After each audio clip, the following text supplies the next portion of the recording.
Сандар сөйлейді демекші, көбінесе кестеленіп, дестеленген сандар тізбегі түсініктемен қажет етпейді.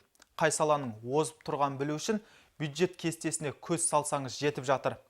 Біз өңір өткен жылы қанша қаражат жұмсады, негізгі шығын қайда бағытталды, осылар туралы айтпақпыз. Әуелі өзімізге, әрқайсымызға тиесілі бір нәрсені атап өтсек. Әлі күнге дейін біздің қоғамда мемлекеттің қаражаты өз салымымыздан құралған туралы түсінік қалыптаспаған. Сондықтан да біз өз салығымыздың қайда бағытталып, қайда қолданылғандығы туралы білуге құқылымыз.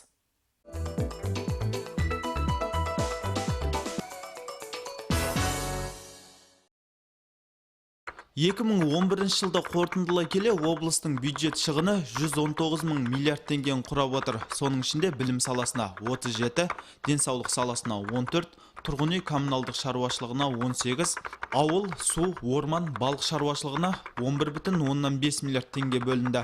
Мәдениет, спорт, туризм саласына және ақпарат кеңістігіне өткен жылы 5 миллиардтан астам қаржы, ал көлік және байланыс саласына 6 миллиард бюджеттік қаржы шығындалған.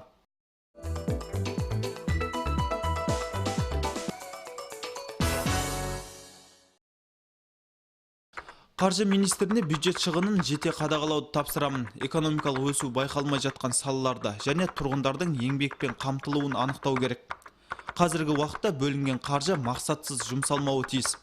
Дағдарысқа қарсы бағдарламаны жүзеге асыруда ел игілігі үшін пайдалы салаларға бюджет қаржысының бөлінуін бақылау қажет.